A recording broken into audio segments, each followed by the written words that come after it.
And welcome back to Big Talker Mornings here on the Big Talker 106.7 FM, broadcasting out of Wilmington, North Carolina. What a fun-filled morning today. We've had plenty of different guests on, talking about all the topics. One thing that we wanted to discuss is everything related to the internet and broadband. It's something that we discussed yesterday. It's something that we went into a little bit earlier in the program, but now we have an expert on who's written about this, has an article up in the Washington Examiner. We're speaking with Eric Peterson. He's the director of the Center for Technology and Innovation at the Pelican Institute for Public Policy and a contributor at Young Voices. Eric, thanks so much for coming on the program. Yeah, thank you so much for having me on. It's an exciting time for these topics, just like you were saying. So there's a couple of things that are on the docket. I mean, look, I got lost in all of the negotiations and infrastructure bills, and this is passing, but that's not.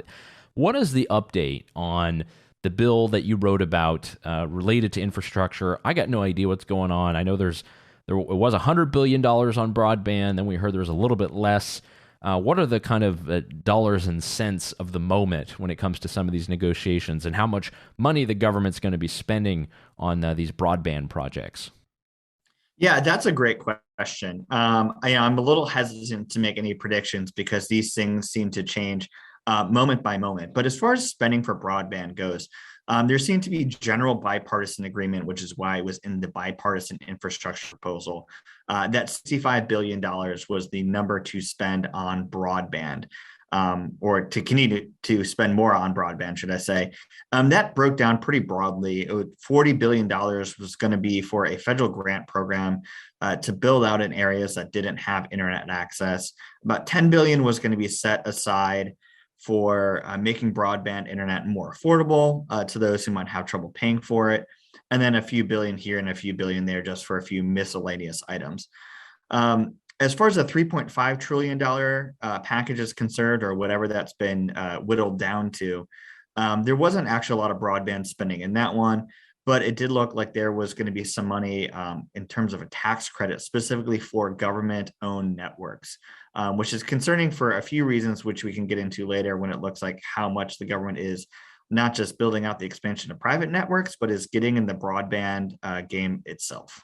So this is the municipal broadband networks. I know there are a number of cities that have put these up. Essentially, you have your local municipal water supply, you have your local municipal electricity company, and then you can have your local municipal internet company. What are some examples of places that have had these municipal networks, and how do they generally fare against the private ISPs that I think most of us use? Yeah. For those of you who aren't familiar with the Pelican Institute, we are in Louisiana, and we have an example of one of these municipal networks gone wrong. Lafayette, Louisiana. It's a fairly large city in Louisiana. Back in 2005, they set up one of these networks. And I think the interesting thing about it is oftentimes we talk about these networks, they're sold like they're going to close the digital divide, like they're going to provide internet access to those that don't have it. And in reality, what they're really doing is trying to compete with the private sector using government dollars. But even with those really big advantages, they tend to have a lot of problems. And Lafayette, Louisiana is just one more example of that, where they weren't able to get the number of subscribers they wanted to. They were dealing with private sector competition. And so as a result, they actually started charging for services rendered to the local power company and water company for services they didn't actually render. And that was the only way they were staying afloat. So overall, I would say that's a pretty typical case. They tend not to fare pretty well. And it's because, think about how much the internet has changed in the last 15, 16 years compared to how much your electricity or water has changed in 15, 16 years. Networks are a dynamic, innovative technology. And, when that's doing, government is not the best to set up to make these sort of investments and changes that consumers want. We're speaking with Eric Peterson here on The Big Talker. In the morning, we're talking all things technology, broadband, internet, the role of the government, and what are all these huge spending bills about that are happening in D.C. And if we head on over to the Washington Examiner website, Eric has written an article, and we'll put that in the show notes, all about this topic. I love that you mentioned the crowding out, particularly when it comes to the municipal networks. Again, most of us would understand this from an economic perspective. One point that you mentioned in the article that I found interesting, and this is related to North Carolina, where we're coming from, is that there are restrictions on municipal networks in some states. Now, I actually would make the point that I find these to be not helpful. And it's this kind of strange conundrum that we've seen in Michigan and Florida, where there are jurisdictions or state legislators that kind of pass these preemption bills. I'm sure you're familiar with those. In this case, is it not more harmful to have a state government, let's be honest, usually controlled by Republicans, say, no way, you're not allowed to try this out, rather than allowing cities to try and fail? What do you think about that? Yeah, I mean, there are certainly plenty of cities that have tried and have failed. When it comes to preemptions, they actually run the gamut. For example, Louisiana just has something called the Louisiana Fair Competition Act. And all that means is there's actually no prohibition for starting up a government-owned network. All that means is that they have to have certain taxpayer protections in there. They have to go to a vote of the people. Oftentimes when you get these networks, it's sort of a Music Man type scenario where some big consultants come into a local government that has fallen on a windfall, say a bunch of money from the federal government for COVID relief, and they say, hey, we're going to fix your internet problem for you. We're going to set you up with this municipal owned network. It doesn't go to a vote of the people, and they sort of build out this network. And, at the end, taxpayers are left holding the bag, whether or not they voted on it or not. So, I mean, I think you can make some arguments on whether or not it deserves a total preemption, but certainly protections in there and forcing them to go through some sort of market process for, the government getting in the business of providing a private service.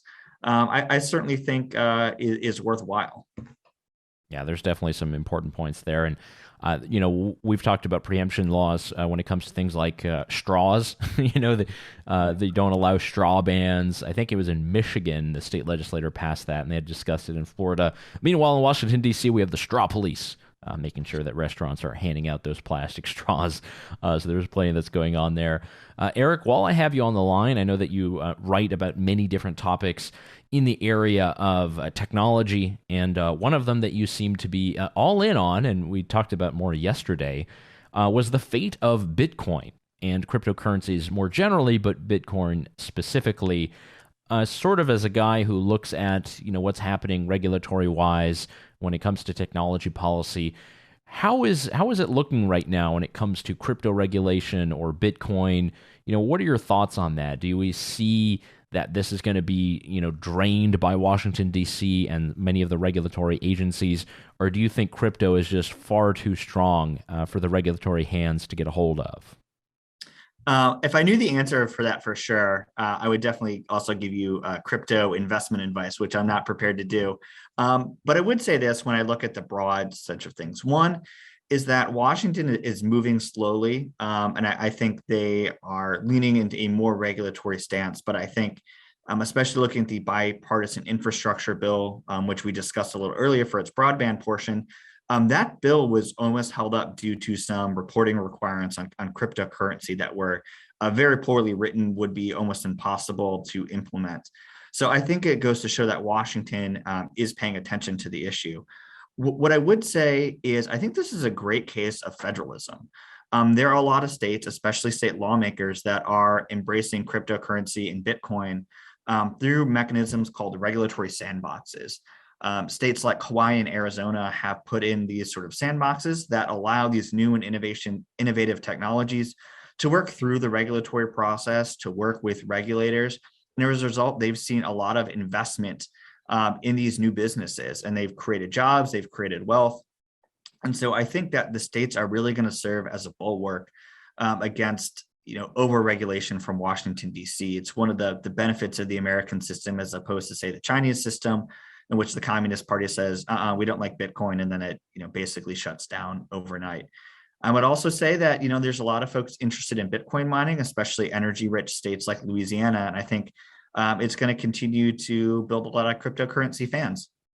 Yeah, and I would point our listeners over to Reason.com, where Eric has an article about not just cryptocurrency innovation, but specifically the company Coinbase and how they were targeted by the SEC. And it's probably not the last innovative crypto company that will be targeted by this organization that Elon Musk said he had no respect for anymore. So more to come on that. Eric, sort of in parting here in our last minute, what are some of the other technological projects, innovations, regulatory threats, things that you're looking out for in your day-to-day job that many of the listeners should be aware about? Yeah, it's been a great few years where people haven't been yelling about on the internet about net neutrality. But if you look at the recent Biden nominations to the FCC, it looks like net neutrality might become the number one issue the Federal Communications Commission is dealing with again. And that's rather unfortunate because there's been some really good bipartisan agreement that closing the digital divide, making sure that all Americans have access to fast and reliable internet has been what they've going for. And it looks like they're going to get back into sort of partisan fighting on that. But, the battle lines might have changed over the years. Certainly, a lot of the doom and gloom predictions about net neutrality being repealed have not come to pass. So we'll see what that looks like. I'm hopeful that we can focus on more constructive things, but, a little pessimistic as well. Oh, well, net neutrality, not the kind of thing that we want to see happen once more. So we've been speaking with Eric Peterson, Director of the Center for Technology and Innovation at the Pelican Institute for Public Policy and a contributor at Young Voices. Eric, thanks so much for coming on the program. Thanks so much for having me. So we'll do it there, wrap it up with Eric, and we'll be right back. We're going to go to a commercial break, make sure that we pay the bills on time as we have to do. It's a good market-infused transaction. Thank you guys for listening. Yaël Ossowski here on Big Talker Mornings. We'll be right back after this.